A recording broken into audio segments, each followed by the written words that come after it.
The Lee Court Leonard Cheshire home here in Hampshire was the first of the famous homes founded by Group Captain Cheshire, VC, and grew from his decision in 1948 to care for a homeless friend who was dying of cancer and had no family to care for him. Now, 54 men and women, all severely handicapped, live here at Lee Court. Right from the start, the people here put great emphasis on helping themselves, on personal enterprise. They started Holidays for the Disabled, which has become a nationwide charity. The Cheshire Voice, a talking magazine which comes out twice yearly on cassette, was begun at Lee Court, and now it's well known in the world of the disabled. And the Lee Court Film Unit was the first film unit ever to be manned from wheelchairs. It was first formed by Neville Thomas, and it was his black and white film, a sort of diary of life at Lee Court, which Leonard Cheshire took to India with him to raise money for the homes he wanted to start there. So useful was the film that Cheshire actually wore the print out on his fundraising campaign. But there were obviously possibilities here, and 3 other people joined Neville Thomas and formed the Lee Court Film Unit. One of them was Brian Lyne. I asked him how they shared the jobs out. This was sorted out really partly by need and partly by what we were able to do physically. We needed a script writer, and therefore Barbara Beasley, as she was then, now Barbara Lloyd Evans, was very good at writing, so therefore she naturally became the secretary and the script writer. And Neville, who was the only person among us who had any technical knowledge, so it was obvious that he would take on things like setting up lights and directing.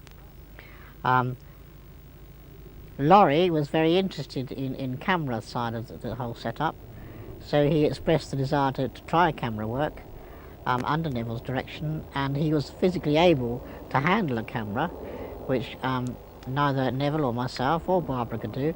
So by building a tripod and putting it on his chair, he became the cameraman. And then I was interested in cutting and sound, and so I took on the sound side of the setup.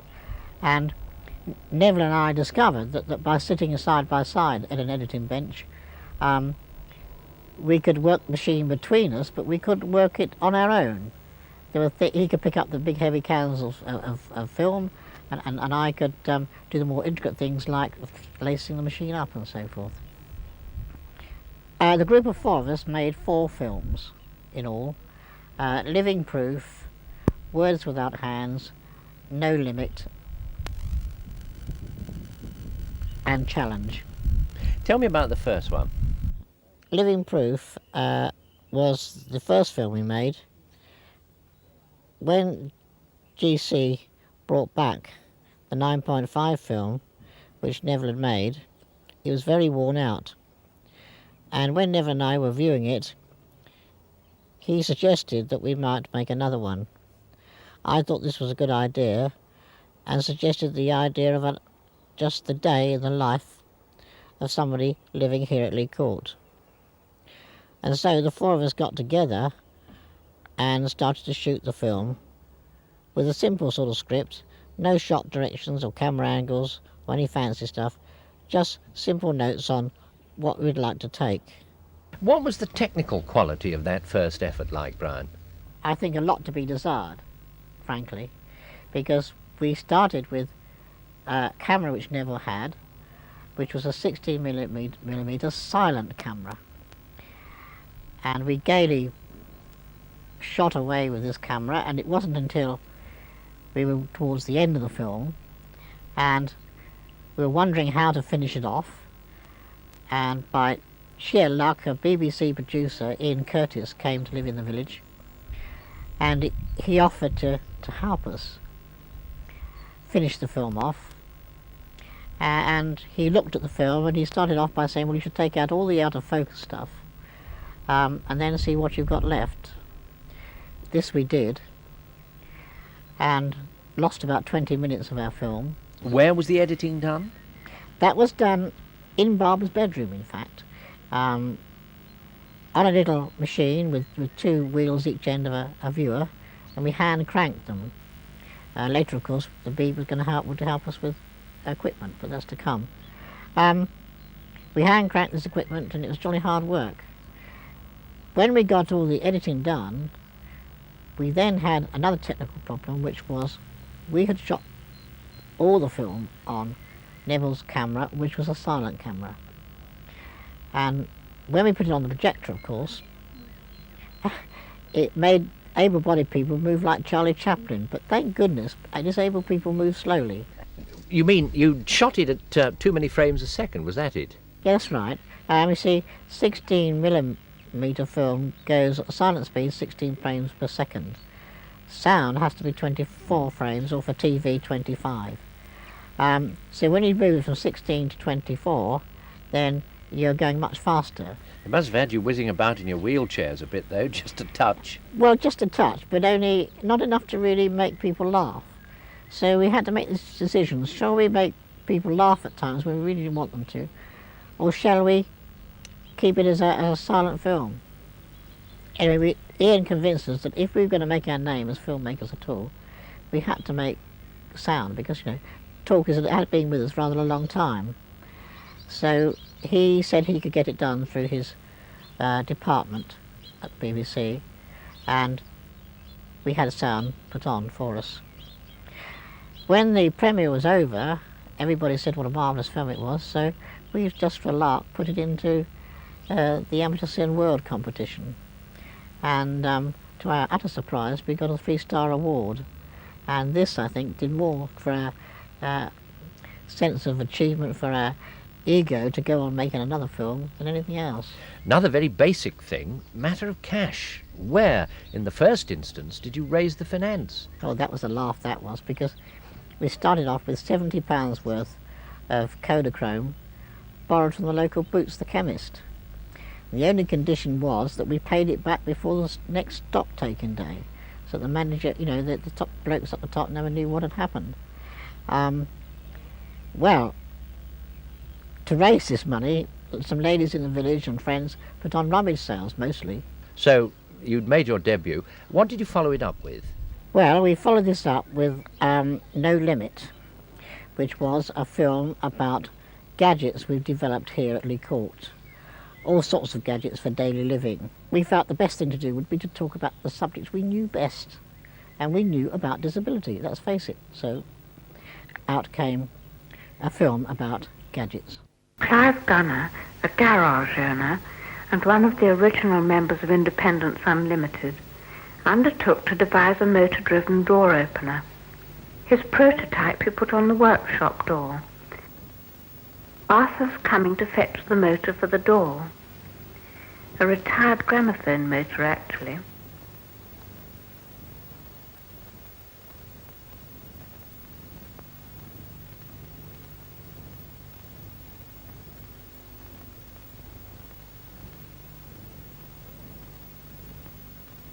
The door opener is also worked by an ordinary switch inside the workshop. A cord runs from a huge cotton reel to the door, pulling the handle down, and then winding in the cord. A switch cuts the motor when the door is wide open,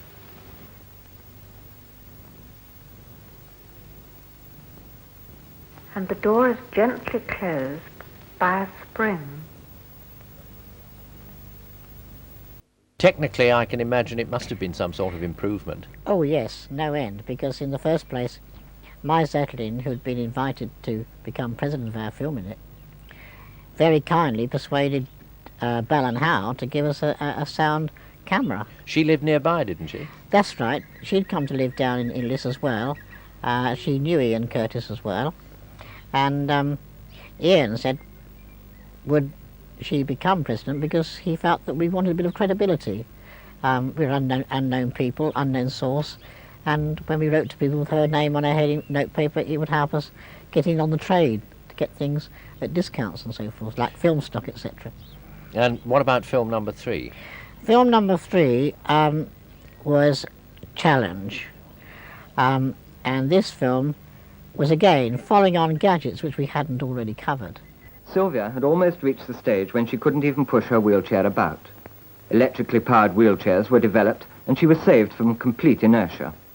She has muscular dystrophy and had also grown too weak to get herself on and off the lavatory. Electricity saved her from this predicament too. These electric hoists are suspended from racks bolted to the ceiling. 1 or 2 slings support the back and legs. A gentle pull on the up cord, a swing over, a pull on the down cord, and there you are.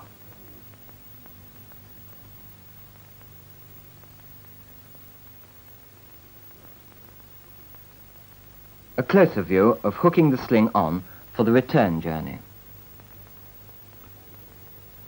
Electric hoists are invaluable equipment for getting in and out of bed as well as on and off the lavatory. To some people, like Sylvia, they restore independence. To others, more helpless, they can make living at home still possible after their relations get too old to lift them bodily.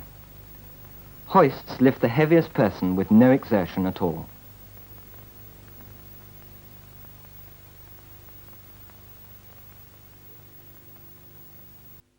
We've been approached by a group of people called Concord Film Council Limited, who were basically a charity, who were distributing films, and they'd seen Living Proof and the previous film, and they said to us, nobody's made a film from the inside about disability like you have before, and nobody has made a film about gadgets from the disabled point of view before. So please can we distribute your films on a 50-50 basis? So having this sort of encouragement, we felt there was a need to go on making this type of film. And the 4th and final film in the total series was called Words Without Hands, I think.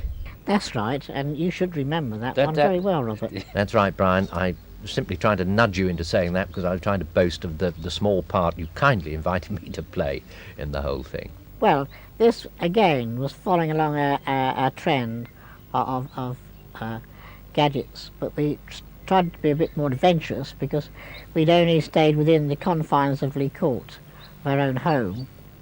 And in this film we went to Mary Marlborough Lodge, the Nuffield Orthopaedic Centre, to look at gadgets developed there. Do you remember Paul Driver, the frog-breathing man, who used this staff to type with? People whose breathing muscles are partly paralysed can sometimes learn to do without a respirator by using a method called frog breathing. And this is done by drawing back the head, that raises the chest cavity and thus inflates the lungs. Mr. Driver has gone one better and can project his voice for public speaking. He types with his feet. The mechanism he uses is called a distaff. He rests his feet in strapped soles, like the top halves of roller skates, and by remote control works the 2 typing fingers. He types articles and short stories with speed and accuracy. The electronic unit beside the typewriter in front of Mrs. Cornford is called a POSSUM, Patient-Operated Selector Mechanism. And this will translate a muscle flicker into other actions as well as typing. You have turning on and off television, radio, a heater, and adjusting their volume, ringing a bell, answering a telephone, opening a door, just some of the examples. Well, when Mrs. Cornford started typing with the POSSUM, she couldn't swallow and she had to be fed by tube. And the slight suck and blow movement on the mouthpiece had the unexpected, very happy effect of strengthening her throat muscles, and she could swallow normally again. So now she types with 2 fingers and micro switches. Well, Mrs. Cornford is about as paralysed as you can be and still stay alive. But her wheelchair with a built-in respirator makes it possible for her husband to take her out in a minibus at weekends, and with her parents they also go away in the minibus for holidays. Here she's using the original suck-blow method for typing. The inventor of the POSSUM worked out a series of long and short impulses similar to Morse code for the letters of the alphabet. A skilled operator can achieve ordinary typing speeds. This film was sponsored by the Central Council for the Disabled. I think on that occasion you used a professional cameraman. That's right, yes, because you, if you remember, was our link man, and to do this we had to have a lip sync camera. And 1, we hadn't got a lip sync camera, and 2, if we had got it, we couldn't contend with using it. physically, so we hired a man to come along and do this part for us. Something that's been implicit in all that we've been talking about, although you haven't touched on it directly, I think, is the difficulty of actually getting to grips with equipment, immensely complex equipment, when you're disabled. Yes, this was really the problem which was on the horizon when we made the fourth film. In the first place, we had kept our equipment to the bare minimum. A very small light camera, which could be mounted on a wheelchair, editing on a steam deck, which was electrically operated, and not doing most of the sound work by Barbara going up to London to a studio and having technicians lay it and put it together under her direction. We were all beginning to feel, though, at this time, we were reaching the limits of our disabilities in the field we were working in. I mean, it was rather sad, but it was a very realistic appraisal. I mean, you took it, as it were, on the chin. You had to face those facts. Yes, it was a very hard decision to face, this is true, Robert, because we all love filming, we're all interested in filming, and I think, in a way, fate, if you like, helped us to make this decision, because while we were mulling it over, along came the idea that we should build the west wing, where we're sitting now, of single rooms, and before we knew where we were all swept away on a tide of new jobs. I was going to say, I expect, for this wing, you see. Although filming is absorbing was absorbing for all four of you, perhaps the others also wanted to do other things. Well, yes, I did to an extent. We all did, but I found as I was involved in the fundraising side of raising money for the wing, that I felt a need to make a film about how this was all done, because we were achieving something unique here again at Lee Court. I wrote a script, and then we had a voluntary worker here who was doing social work, and he was up in London at Bedford College. He met a young lady in the Royal College of Art who had a brother who was mentally disabled. She read my script and liked it and said, "I'll ask my tutor if I can help you work on this project because I like it." So you started working with able-bodied people at this yes, time, I really? found myself in a new situation, which I certainly saw as a challenge, of working with a four-man crew of able-bodied people as a kind of producer-director. And I found it very challenging, especially having a woman director, I might add.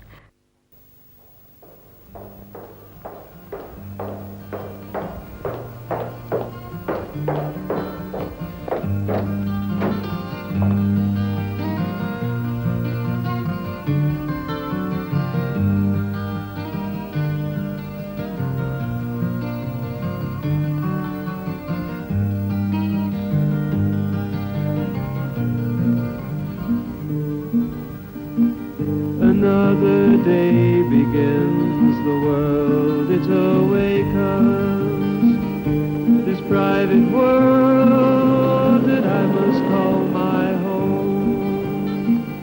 In this different world, a different kind of family, related by misfortune, together yet alone.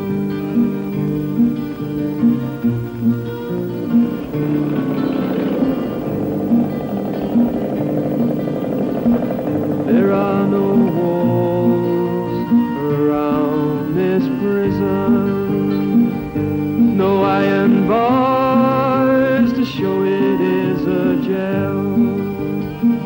But who is free, who cannot move unaided?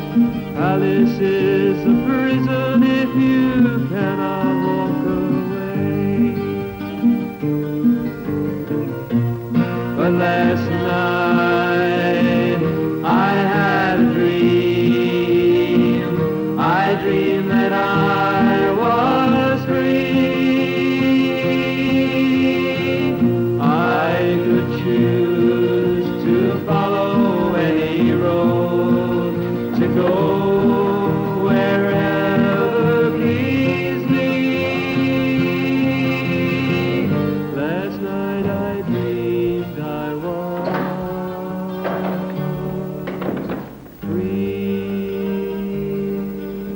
What were the feelings of the people here, Brian, when they saw this film, maybe today?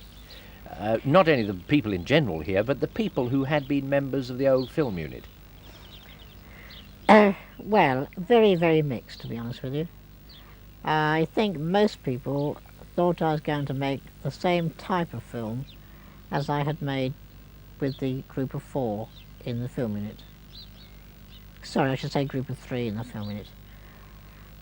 But I felt a need to, because I was in a new situation, to break away and to produce a musical documentary. When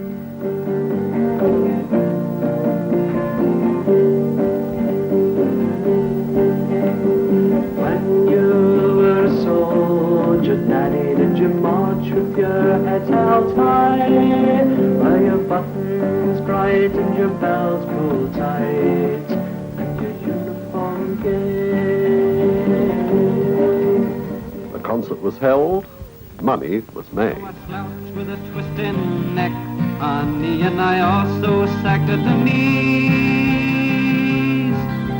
My buttons were black and my belt was slack, and my shirt had to blim with the trees.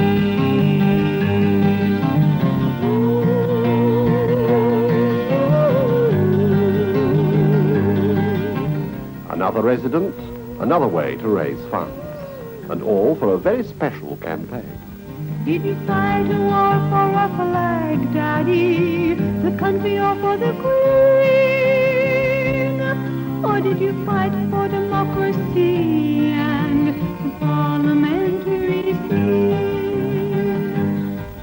One day we got together and asked for single rooms, our urgent need for privacy. This meant enterprise, effort and ideas. What could we do to find money to build a brand new wing? Brian's hitchhike, Edinburgh to Petersfield, was one answer. Collection boxes in pubs were easier. When the plans were made, £62,000 was needed. The campaign for the new wing became a massive operation. Our annual fete played its part and was opened by Group Captain Cheshire. Being here today in these grounds brings back many, many memories to me. Now, I believe it didn't go down too well, because that's not what people wanted. It wasn't what they were expecting. What did So they it never think? What were they expecting, though, Brian? Well, I think a sort of John Gregson type situation. Here is the story of the film is about the building of the West Wing and how we raised the money. And I think they want to say, now here is a problem, and this is how we did it, and this is the West Wing, and this is how we built it, and so forth, step by step.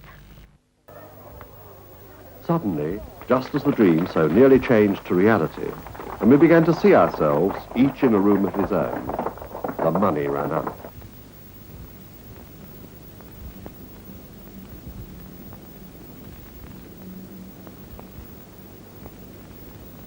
The only possible solution seemed to be a drastic cutting back. 18 single rooms instead of 24. No lift, fewer bathrooms and toilets. Even to manage this revised plan, we still needed luck. Congratulations, Mr. Grimes, on the first £500,000 dividend ever paid on the fools in the United States. Mr. Grimes, our accountant, gave us a cheque, which enabled us to continue, but more money still was needed. Many projects were started, both large and small, by residents and friends, and the whole campaign was underway again. Under the chairmanship of Miss Iris Chant, the building committee went into the detailed planning stage. Adjustable vanity units, purpose-designed light switches, intercom, powered hoists.